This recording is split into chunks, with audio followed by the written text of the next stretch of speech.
Welcome to Reparations Conversations, the Taylors Talk White Supremacy, Reparations, and the Church. Today, we have a special guest with us, my friend Dr. Coby Davis. Dr. Davis is the president of the NWA branch of the NAACP. The mission of the NAACP is to secure the political, educational, social, and economic equality of rights in order to eliminate race-based discrimination and ensure the health and well-being of all persons. So thank you for being with us, Dr. Davis. Yes, thank you. So today we want to talk about reparations of power. In their book, Reparations, Quan and Thompson write that the effect of white supremacy is best understood as the threefold theft of truth, wealth, and power. Theft of power is achieved on two fronts, personal and political. By personal, we mean that the agency of Black people over their bodies has been suppressed by white supremacist systems, such as mass incarceration. By political, we mean that the agency of Black people over the body politic has also been suppressed by white supremacist systems, such as voter suppression.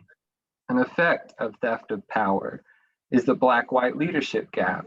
Black people are underrepresented in state and federal government.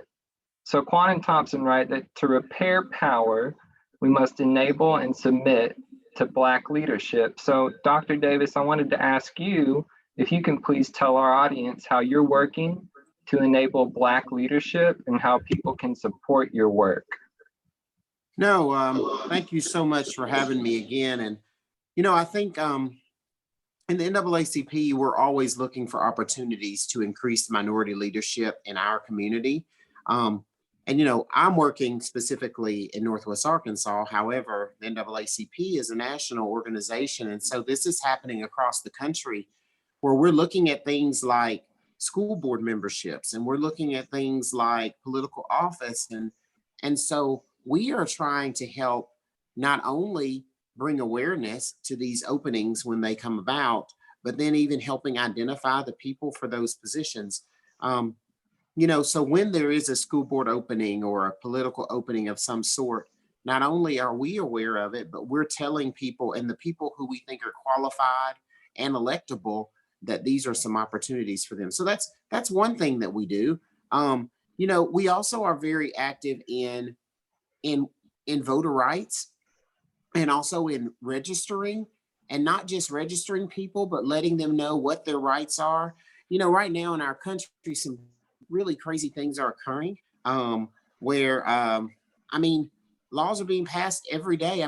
I think 43 states have passed a law of some sort that would actually incur some voter suppression. And so we right now are working on a forum in the Northwest Arkansas NAACP just to help inform people about these new laws. We don't have the power in the Senate or the House and the state to be able to make those changes. Unfortunately, the NAACP does not have the support that we need in Arkansas to change these laws. But what we can do is inform people and hopefully help them know what is being expected of them. So, for example, if you have to show up with an ID, making sure people have IDs and what are the deadlines and how long does it take to get an ID and which IDs are acceptable and which IDs are not acceptable. And so we've got to inform people, because if you can't vote, then you can't have any say in what's going to happen, in your community, and it impacts you. It impacts you terribly. So those are some of the things that we do with NAACP. But I'd say more than anything, we also probably are working on building power by just helping people know that equality is an option. I think a lot of times people feel as if, well, this is what it is and this is how it's supposed to be and it's always been this way. But it doesn't have to be that way. It doesn't have to be. And I think if we have equal rights, there's literally there's so many laws right now that have just been honestly just disgusting. There's a new one in Arkansas as we speak that's dealing with transgendered people and exactly what's going on there.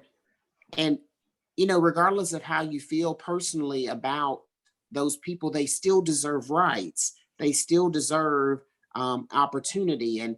And so we want to speak for all people, not just Black people. But that is definitely what we're about in the NAACP. You mentioned one more thing in our mission that I'll speak on, and that's education. And education is truly power. I don't know that everyone always assumes it, that it's powerful, but it is. I would not be where I am today had I not been educated. I can remember even sitting in on the interview for the job that I currently hold. I have a doctorate in education, and that definitely played a part in me being able to be a principal of a school. It definitely positioned me in a way that I was a suitable candidate. That was a powerful tool that I had there for me. And so we work to raise funds every year to give more scholarships to allow more students to be able to go to school and hopefully gain education that they can need so that they too can have a part of what is theirs in this country. Dr. Davis, thank you for sharing that with us. A follow-up question for you. Maybe there's folks who are watching today who don't know you, who are not connected to the NWA branch of the NAACP. Are there ways for people like that to continue to learn from you, to follow the work of the NAACP? You mentioned funds for scholarships, perhaps to contribute towards that. Are there ways like that that people can support you and your work? Yeah. So we each year do a fundraiser. Since the pandemic, it's been a little bit changed. We used to do a luncheon where we would raise funds for scholarships. Last year we did an Instagram live party, and it was a huge success. And we plan to do something virtual again this year. So that'll be in October. That's an opportunity, and it will be on our social media. You can find us at on Instagram. We have a very active Instagram page where we're sharing those things. Also, our website, nwaNAACP.org. And that's a place where you can find information about what's going on. This year, we're excited. We are actually in the plans for doing our very first NAACP sponsored 5K. And I'm super excited about it because we'll be able to use the funds there to still support education and other community projects. But more than anything else, it's about health and health awareness for minorities, many minorities. And I mean, we could talk about how that takes away opportunities when your health gets in the way, but they don't always take it as seriously as they should. And we've been doing several things. We have a call center now where you can call in if you have questions, if you need help. And so those are all things that you can find through our social media and through our website. And feel free, contact us, email us at nwaNAACP@gmail.com. We want to hear from you. We want you to join with us. I'd love to dialogue with you if you have questions about what ways you can be involved in the community. There's a lot of things to do that doesn't necessarily mean having to be out front and necessarily making a scene. There's a lot of behind the scenes work that truly can be advocacy for those people who need support. Well, thank you for sharing that with us, Dr. Davis. I know that for Becca and I, as new members of the NAACP, it's been a blessing to us to be a part of the organization and to learn with and from you all. And we'll be sure and include links to the social media pages that you referenced in the Gmail so that folks can get in touch if they'd like to. Yeah. Lowell, I really am thankful that you are talking about this. I thought a little bit about when we were starting this conversation about, have I benefited from any reparations myself? And I realized that one thing that I benefited from was a minority scholarship. It wasn't significant, but for a family that was poor, sending, their son to school, it was really a grand help for my family to be able to receive that additional funds each year. Um, and that was because, the school did not have very many minority students, and they wanted students to feel comfortable and welcome to join. And that was just such a great help for me and my family. And I think sometimes people frown upon minority scholarships, but I know that that was a real benefit. And I think about so many other things that have benefited me. I think that there have been opportunities where I've been considered because I was a minority, and I've tried not to use that as I'm a minority and I got this position, but I'm a good, hardworking person that happens to be a minority and I got this opportunity. And I think I've done that. I think I've been able to do it, and I think that I don't want anybody to think that I believe that people owe me something. Because I know we talked about previously, I mean, you didn't actually do anything to me personally. So I don't want you to feel as if you owe me something personally.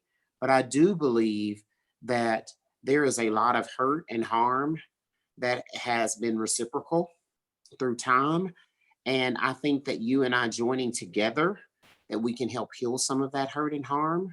Um, and I loved what you said as we talked a little bit about the passages in scripture that helped us think about reparations. And you talked about the Good Samaritan, and you talked about, well, he didn't actually harm the man on the road, but he did go in and take care of him. And I think, you know, I think there's some people out there, I've been very blessed. In my life, I can't think of times when I haven't had what I needed or wanted.